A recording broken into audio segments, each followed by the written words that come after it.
नमस्कार, मी आशा. आज आपल्याला प्रॉब्लेम सेट 1 पाहायचा आहे. तुमचा first chapter linear equation in 2 व्हेरिएबलमधला. तर प्रॉब्लेम सेट 1 मधला क्वेश्चन नंबर फर्स्ट आहे. आपल्याला अल्टरनेटिव्ह चूज करायचा आहे. 4 ऑप्शन दिलेले आहेत. स्मॉल एक्झाम्पल आहेत, तर आपण ते बघूया. तर फर्स्ट एक्झाम्पल आहे to draw the graph of 4x + 5y = 19. Find y when x = 1. तर आपल्याला एक लिनियर इक्वेशन दिलेलं आहे 4x + 5y = 19. आता या इक्वेशनमध्ये आपल्याला x = 1 ची व्हॅल्यू दिलेली आहे आणि आपल्याला y ची व्हॅल्यू विचारलेली आहे. तर ग्राफ काढताना आपण काय करत असतो, तर x ची व्हॅल्यू या इक्वेशनमध्ये ठेवतो आणि त्यानुसार y ची व्हॅल्यू काढत असतो आपण.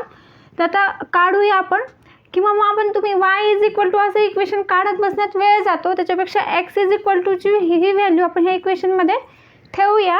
ओके, तर 4 × x ची व्हॅल्यू आहे 1 + 5y = 90. आता हे इक्वेशन आपण सॉल्व करूया. 4 + 5y = 19 येईल.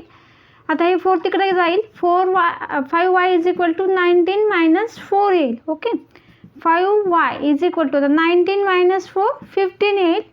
y = 15/5 y = 3 ही व्हॅल्यू येईल. ओके, तर आपला ऑप्शन नंबर बी आहे.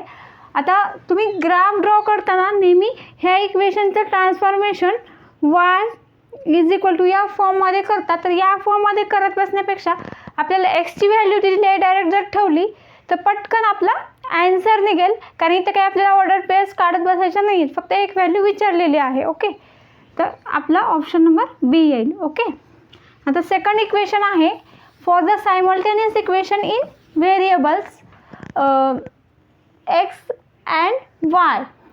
एक्स सायमल्टेनियस इक्वेशनमध्ये व्हेरिएबल्स आहेत x आणि y, आणि आपल्याला dx = 49 दिलेला आहे. dy ची पण व्हॅल्यू दिलेली आहे आणि d = 7 दिलेला आहे. तर आपल्याला x काढायचा आहे.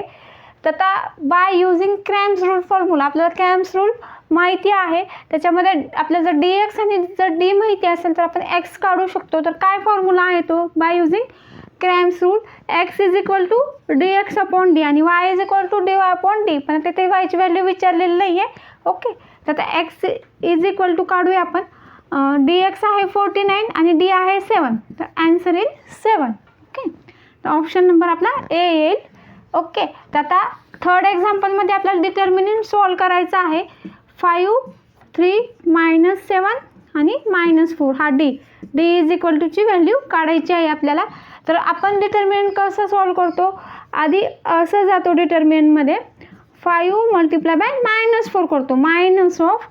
आता परत असं जायचं 3 × -7 3 × -7. ओके, आता 5 × -4 -20 येईल, कारण 1 नंबर मायनस आहे.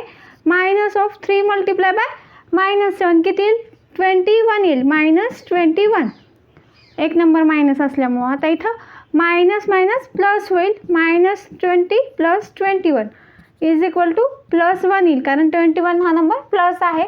तर ॲन्सर डी ऑप्शन येईल. ओके, आता क्वेश्चन नंबर 4 काय आहे, टू सॉल्व x + y = 3 आणि 3x - 2y - 4 = 0. डिटर्मिनंट मेथडने आपल्याला सॉल्व करायचं आहे. तर आपल्याला 2 इक्वेशन दिले आहेत. x + y = 3 दिलेला आहे आणि 3x - 2y - 4 = 0. आता d काढायचा आहे. तर आपल्याला d माहिती आहे. d काय असतो, a1 a2/b1 b2 असा d असतो. आता a1 म्हणजेच x चा कोएफिशियंट असतो आणि a2 म्हणजे इक्वेशन 2 मधला x चा कोएफिशियंट असतो. आणि तसंच y चं पण. ओके, b1 म्हणजे इक्वेशन 1 मधला y चा कोएफिशियंट असतो आणि b2 म्हणजे इक्वेशन 2 मधला y चा कोएफिशियंट असतो. तर आता आपण काढूया. a1 म्हणजेच किती, आता इथं 1 आहे a1 म्हणजे. आता a2 म्हणजेच इथं 3 आहे, इक्वेशन 2 मधला x चा कोएफिशियंट. आता अगेन इक्वेशन 1 मधला y चा कोएफिशियंट म्हणजेच b1 1 आहे आणि इक्वेशन 2 मधला y चा कोएफिशियंट विथ साईन उचलायचं आहे नंबर्स. इथं -2 आहे म्हणून मी मायनस घेतलं. ओके, आता हा डिटर्मिनंट आपण सॉल्व करूया. 1 × -2 मायनस ऑफ 1 × 3 1 × -2 -2 - 3. ओके, तर -2 -3 -5 आन्सर आलेलं. D is equal to -5. तर आहे का ऑप्शन? तर ऑप्शन नंबर सी येईल. ओके, आता 5th एक्झाम्पलमध्ये 2 इक्वेशन्स दिलेले आहेत. ax plus by is equal to c. Okay, आणि सेकंड इक्वेशन दिलेलं आहे mx plus ny is equal to d. असे 2 इक्वेशन दिलेले आहेत आपल्याला. आणि काय सांगितलेलं आहे त्याच्यामध्ये an is not equal to bn आहे. Then this simultaneous equation have. ह्या सायमल्टेनियस इक्वेशनला सोल्युशन कोणत्या टाईपचं असणार आहे ते विचारलेलं आहे. तर आपल्याला माहिती आहे आता हे 2 जे आहेत ते लिनियर इक्वेशन इन 2 व्हेरिएबल आहेत. हे पण लिनियर इक्वेशन इन 2 व्हेरिएबल आहे आणि हे पण लिनियर इक्वेशन इन 2 व्हेरिएबल आहे. ओके, आणि जर हे एकत्रितपणे आपण सॉल्व केले तर त्याला आपण सायमल्टेनियस इक्वेशन असं म्हणतो. हे 2 इक्वेशन एकत्रितपणे सॉल्व केले तर त्याला आपण सायमल्टेनियस इक्वेशन म्हणतो. तर त्याच्यामध्ये त्यांनी काय केलेलं आहे, त्यांचे कोएफिशियंट आता कोएफिशियंट कशा निकल दाखवले आहेत ते बघूया. तर आपण एक एक्झाम्पल घेऊया. तर हे इक्वेशन म्हणजेच हे लिनियर इक्वेशन आहे आणि हे इक्वेशन म्हणजेच हे लिनियर इक्वेशन आहे असं आपण समजूया. ओके, तर ते 3x -2y -4 मी फक्त तिकडं नेते, -4 तिकडं जाऊन +4 होईल. तर ह्या 2 इक्वेशनची आपण कम्पेअर करूया. तर ए म्हणजेच काय आहे, 1 आहे. ओके, तर आता ॲट फर्स्ट आपण काय काढूया, an काढूया. ओके, तर ए म्हणजेच इथं 1 आहे मल्टिप्लाय बाय n म्हणजेच इक्वेशन 2 मधला हे n म्हणजेच -2 आहे. ओके, तर काय येईल, an इज इक्वल टू -2 आलं. आता नंतर काय काढलेलं आहे त्यांनी, bm इज इक्वल टू, आता b म्हणजेच हा yचा कोएफिशियंट 1 आहे मल्टिप्लाय बाय, आता m म्हणजेच हा xचा कोएफिशियंट. ओके, 3 आहे इज इक्वल टू 3 आहे. तर मी हे 2 equations ax plus by is equal to c ह्या इक्वेशनशी कंपेअर केलेलं आहे आणि mx plus ny is equal to d या इक्वेशनशी कंपेअर केलं. आता हे 2 पण लिनियर इक्वेशन आहेत आणि सायमल्टेनियस आपल्याला सॉल्व करायचे आहेत सायमल्टेनियस इक्वेशन्स. ओके, आता an आणि bm काढला तर या 2 इक्वेशनमध्ये पण an is not equal to bm आहे. तर या 2 इक्वेशनला किती सोल्युशन असतील, तर या 2 इक्वेशनला ओन्ली 1 सोल्युशन असतं. ओके, लिनियर इक्वेशन्स आणि ते एकत्रितपणे सॉल्व केले की ते होतात सायमल्टेनियस इक्वेशन्स. आणि सायमल्टेनियस इक्वेशन्स हे सॉल्व केले तर त्याला फक्त ओन्ली 1 सोल्युशन असणार ह्या इक्वेशन्सला. तसंच त्याच्यामुळे ह्या पण इक्वेशनला ओन्ली 1 सोल्युशन असणार आहे, कारण हे लिनियर इक्वेशन आहे आणि हे वन लिनियर इक्वेशन आहे. ओके, हे 2 लिनियर इक्वेशन असल्यामुळं याला ओन्ली 1 सोल्युशन असणार आहे. ठीक आहे, तर हा झाला क्वेश्चन नंबर 1. ओके, तर आपण क्वेश्चन नंबर 2 बघूया. तर क्वेश्चन 2 आहे, complete the following table to draw the graph of 2x - 6y is equal to 3. तर या इक्वेशनचा आपल्याला ग्राफ ड्रॉ करायचा आहे. तर त्यासाठी आपल्याला हा टेबल कंप्लीट करायचा आहे. तर at first x is equal to -5 दिलेला आहे, आपल्याला y इज इक्वल टूची व्हॅल्यू काढायची आहे. तर put x is equal to -5 in this equation, या इक्वेशनमध्ये ठेवूया आपण.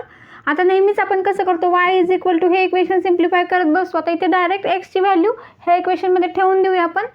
x इज इक्वल टू -5 जर ठेवलं तर 2 multiply by -5 -6y is equal to 3 येईल. 2 मल्टिप्लाय बाय -5 -10 येईल. -6y इज इक्वल टू 3 येईल. हे -10 तिकडं जाऊन प्लस होईल. -6y इज इक्वल टू 3 + 10 येईल. -6y इज इक्वल टू 13 येईल. आता हे -6 तिकडे जाऊन डिवाइड होईल.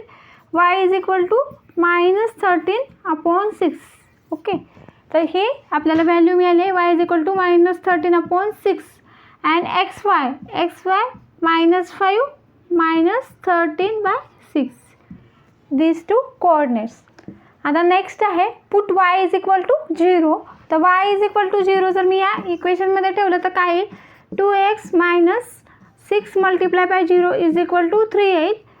2x इज आता हे याचं पूर्णच व्हॅल्यू 0 येईल. ओके, त्याच्यामुळे आपण ते कन्सिडर करणार नाही. 6 मल्टिप्लाय बाय 0 0च येईल आणि 2x मधून 0 काढल्यावर 0च येईल. एक्स आता पुढे येईल एक्स इज इक्वल टू 3/2. हे 2 इकडं जाऊन डिवाइड होईल. Okay. when y is equal to 0, X is equal to 3/2. तर आपल्याला 2 कोऑर्डिनेट्स मिळाले आहेत 3/2 आणि 0. क्वेश्चन नंबर 4 आहे. आपल्याला या डिटर्मिनंट्सची व्हॅल्यू काढायची आहे. तर काढूया आपण. तर at first D is equal to 4 2 3 7. तर त्या डिटर्मिनंट सोडवताना आपण पहिल्यांदा असं जातो. ओके. 4 × 7 मायनस ऑफ, नंतर या साईडनी 3 × 2. ओके. इज इक्वल टू, तर 7 4 जा 28 येईल मायनस 3 2 जा 6. 28 मायनस 6 किती आहे 22 येईल. ओके. तर डी इज इक्वल टू 22 आलं. तर फर्स्ट एक्झाम्पल. आता सेकंड आहे. पहिल्यांदा असं जायचं 5 × 1 मायनस ऑफ -2 × -3. तर 5 × 1 5 मायनस -2 × -3 6 येईल. कारण दोन्ही पण नंबर मायनस आहेत त्याच्यामुळं 5 - 6 -1 येईल. कारण मोठा नंबरला मायनस साईन आहे त्याच्यामुळं आलेल्या आन्सरला मायनस साईन लागेल. आता थर्ड एक्झाम्पल. आता 3 × पहिल्यांदा असं जायचं आहे 3 × 4 minus of -1 × 1 -1 × 1 is equal to 4 3 जा 12 मायनस. आता -1 × 1 -1 येईल. ओके. मायनस ऑफ मायनस, आता ते मायनस मायनस प्लस होईल. 12 + 1 इज इक्वल टू 13. ओके. तर हे झाले याचे ॲन्सर्स. ओके. तर व्हिडिओ आवडला तर लाईक करा आणि सबस्क्राईब करायला विसरू नका. थँक्यू.